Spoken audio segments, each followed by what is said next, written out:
Hey everybody, Bulldog fans, thanks for joining us. This is Tech Talk, a very casual edition, and it's also a Father's Day edition. My name's Teddy Allen. I am pinch hitting for Tommy McClellan, our athletic director, and we're joined by the dynamic duo of Trey Holtz, one of our newest coaches, and then the son of the father of the son, Skip Holtz. Welcome, guys. Great to be here. Y'all look great. Are y'all related? You look a lot alike. Yeah. Really? Okay. Weird. I have some more hair on my head. Yeah, you do. A little bit. You know, maybe we looked alike maybe when I was his age. What's your date of birth, Trey? February 5th, 1994. Do you kind of feel like your interview process began then for your coaching career? Maybe. Okay. It's actually cool. I didn't even know I had this picture. I forget where I found it, but I have it in my office now. It's me. I don't even think I'm a year and a half, and I'm standing on the sidelines with my grandpa kind of squatched down in all Notre Dame gear. So, I mean, I don't even remember when I was already on the sidelines and just around football practice and doing all that sort of stuff. Trey's grandfather, of course, Lou Holtz, one of the greatest all-time coaches at Notre Dame, where Skip played. Skip, tell us about the day that you met Trey. February 5th, we had recruiting. Signing day was on February 3rd. We had beat Texas A&M in the bowl game. I flew from Texas up to Connecticut to become the head coach. Jen went back to South Bend, where she was at that time 9 months pregnant. And then we had signing day on February 3rd. I flew home on the 4th. Trey was born he was induced and born on the 5th, and I was in a wedding in Arizona on the 6th. And so it was no, we put 2 days aside for you to, just kidding. But just because of the schedules and having just started being a head coach. And so it was a crazy week, but one of the more special memories of my life. Sure, the first time you became a dad. Yep. Exactly. Since then, we've had Chad and we've had Haley. Exactly. And yep. Chad's at Notre Dame? Graduated Notre Dame, okay. And he is now living back down in Tampa. And Haley is a senior right now, going to graduate this fall from here at Louisiana Tech. Beautiful. Tell us, Trey, everybody, where you've been since you went to high school in Tampa, then you decided to go to Texas, just kind of the Associated Press nut graph version of where you've been since then. Okay, so yeah, I graduated high school, Tampa, Florida. Was very fortunate enough to be a preferred walk-on and play at Texas. Played there 5 years. Kind of a blessing in disguise, a curse at the same time. In my 5 years there, I had 2 head coaches, 4 position coaches, and 5 offensive coordinators in 5 years. And this was his quarterback and his holder. Yes, yes, played quarterback and held for field goals. I saw you on television. Really? Several times. You look very good. I was very impressed. Appreciate that. Not kidding you.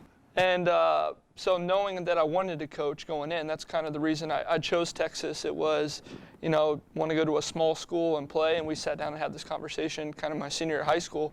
Want to go to a smaller college and have a better opportunity of playing, or a bigger school where it might be harder to play and get on the bus to travel and stuff, but you'll see how a big program's run wanting to coach.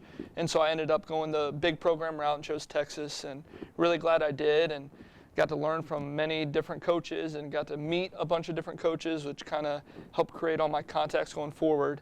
Then got to earn a scholarship my senior year there, my last year there at Texas, which was awesome. And then from there, I went up to Ohio State, and I've spent the last 3 years there. And then now back down here at Tech. Y'all have won a Rose Bowl up there and some other bowl? We won first year we won Cotton Bowl. That's it. Against Southern Cal. Second year we won Rose Bowl against Washington. And then third year we went to the playoff and lost to Clemson, unfortunately. They're pretty good. Yeah, they were good. The homeboys are pretty good. There was a fumble that should have been, whatever. True. Believe it. You coached on the offensive side of the ball up there. I did. And you'll be the inside receivers coach here. Yes. And Skip, I know you well enough to know you're not hiring anybody who can't give you a better chance to win a game.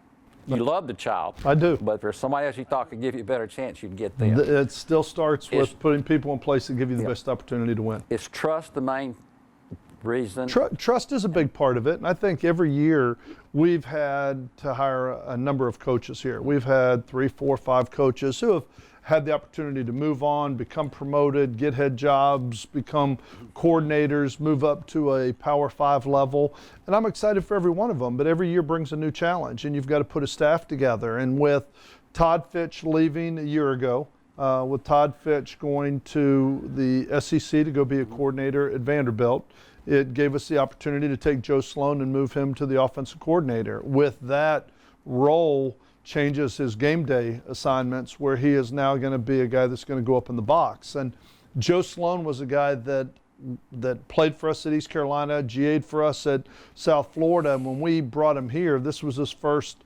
full-time coach. And then he's moved into the position coach, the assistant head coach, and now the offense coordinator. For anybody that's been to a Tech game and you watch a Tech game, Joe is the guy down on the sideline with all the signals. And so I need somebody to fill that role. I need a young, energetic recruiter that I trust enough from a trust standpoint to handle all the signals, because the play comes out of your mouth and it goes to the signaler, and then those signals go to the quarterback, and that's what goes to the team. And so we got to make sure that the communication is all on the same page with that. And so I was looking for a guy who had some experience signaling. Trey signaled at Texas. He signaled at Ohio State. He's young, he's energetic, he's going to be great with recruiting. I think he's going to bring a lot of value to our staff, but he certainly brings a lot of value to what we need on game day, and this will be a great learning and growing experience for him. Yeah, if you've never been on the sidelines too, it's fast. It's faster than you can imagine it being. Yes. And you can't be worried about a guy not understanding what's happening. No, when the time a player hits the ground, the next play calls got to come out of my mouth to come out of my mouth to go to the signaler, to go from the signaler to the quarterback, to all the offensive linemen, to get everybody set, to read the defense, to find the free safety, to snap the ball, and you've got 40 seconds. So there can't be a glitch. If you're going to have time, I want the time to be for the quarterback on the field to figure what's going on, not because we couldn't get something into them in time. And one of my pet peeves is delay games or calling timeouts because you couldn't get it done in time, and that's on us. And that's one of the things that we're going to have to work on here during the off season. But I'm really excited. I had the opportunity to coach for my father, and those are 10 of the best memories of my life, 10 years of the best years of my life and memories. And I had a chance to play for him for a year at Notre Dame, in my very final year at Notre Dame.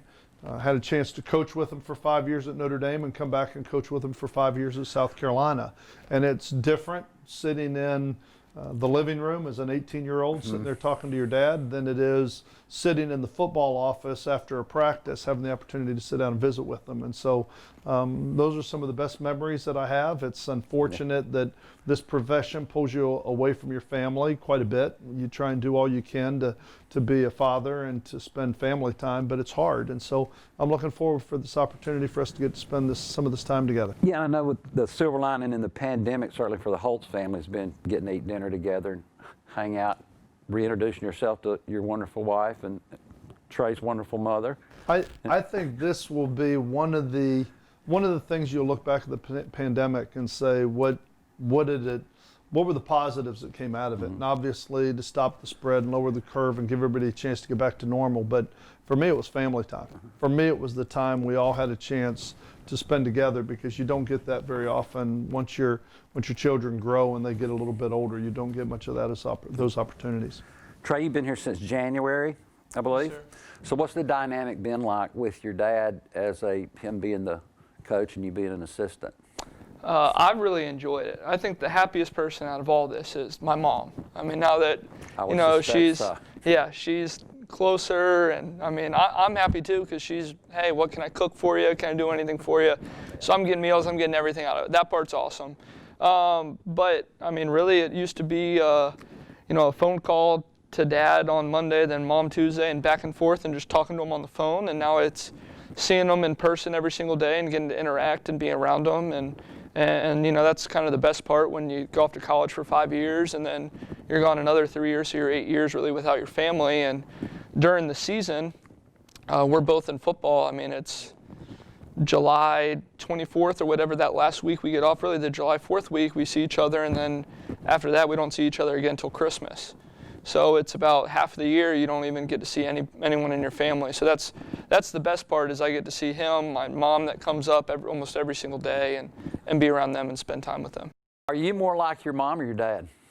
I'd say my dad. Because? Because Because your mother's a nice person. No, she's a great person. Trust me, she's a great person. It's hard to be like her. But I remember making fun of him when we were younger, just because it'd be a summer day. He just got home from work and he'd come in the house. He'd sit down for 2 minutes and there's nothing to do. And all right, I'm gonna go cut the grass, or I'm gonna go wash the car. Or always having to do something, or just not really sitting around all the time. Where that's kind of how I am too. I need to be doing something, moving around. Where Jen is very comfortable sitting there doing She's nothing. chill. She is very comfortable. But on an open date, I mean, he's out in the garage straightening stuff and all like that. I imagine you to be the same way. What can you use from your experience with your dad that you think you'll be able to, unique to how you may help this young coach instead of another one? The insight that I have, because I've sat in that role with your father, and it's a different dynamic. But I've never. People always say, what do you call him? In the office, and I call him Coach Holtz, and I never, ever once had the urge. If we were in a professional role, he was always Coach Holtz to me. But it was great to be able to walk in after the office and go, "Hey, Dad, do you want to go to dinner?" But it was just in the way that I saw him and the respect that I have for him as a coach that it was very easy for me to do that. But I had so much experience in 10 years of having the opportunity to work for my father, and the great memories that we had and the things that we had an opportunity to share. I'm excited about having the opportunity to share those things with Trey, and also some of the things that my father did to me to slow things down, to teach me behind the scenes, why I do this, why I do that. I mean, he gave me a lot of insight that maybe I never would have understood had he taken the time to sit down and explain some things to me to help me understand. And I think it's helped me become a better coach. It's helped me become a better father. And I think hopefully I'm able to pass along some of those same lessons to him, because it's Lou Holtz, my father, and Lou Holtz Jr. and Lou Holtz III and Trey. So, I mean, with all three of us, hopefully I can pass some of those same lessons down. What's a non-football memory that you remember that's fond to you with your dad or your dad and granddad? I remember, in North Carolina, we grew up, we had a lake house, and we'd always go out there, and every day and morning he would pull us tubing or wakeboarding and doing all that sort of stuff. And even, I understood that, coming with working in football was a ton of hours. And, I'm lucky to kind of live the life I've lived because of how much he's worked and the hours that he has worked. But if I ever had a home game in high school or any sort of where he had a home game too, he would always find time to make it to a game. So, all that kind of stuff where you knew how busy he was, and you would realize the sacrifices he made to make sure he was still around the family and spent time with the family as well. Hey, Joe Sloane, your little sister Haley said she can't ever remember a time in her life when she didn't know Joe Sloane. Yeah. He was the inside receivers coach, and I'm guessing that he's spending a lot of time with you. So what's that dynamic like? It's been really good.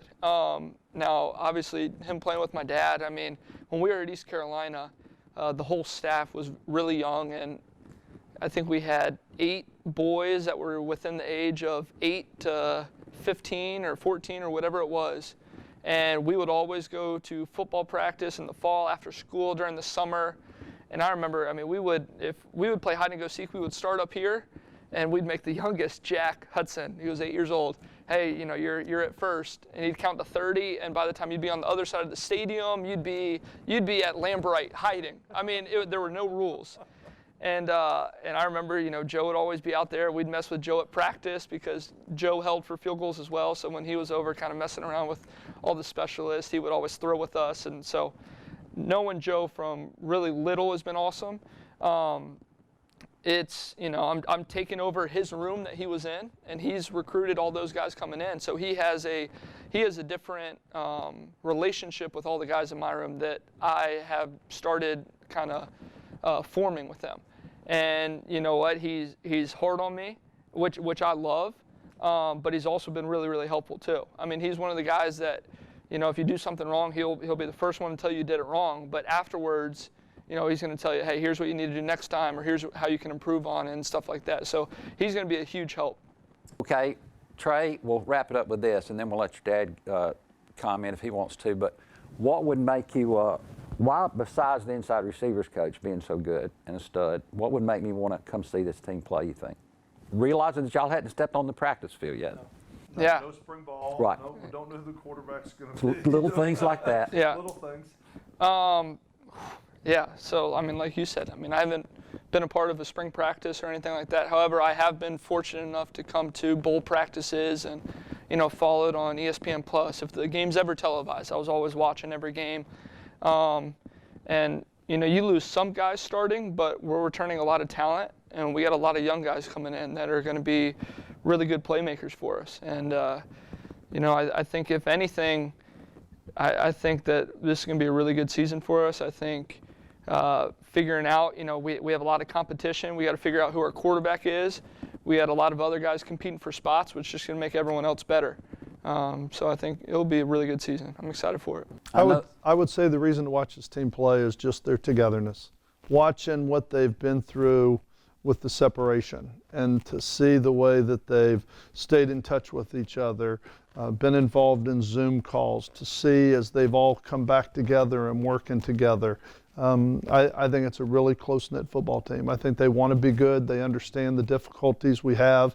If we were going to go through something like this, it would have been much easier to do a year ago when we had a fifth-year quarterback and we had 9 new starters on defense, or 9 returning starters on defense. It would have been a lot easier to go through it last year than this year, because there are a lot of unknowns right now at a couple positions and trying to find who the quarterback's going to be. But there are 9 returning starters on the offensive side of the ball. A lot of new faces on defense, but 2 new coordinators. But you know what?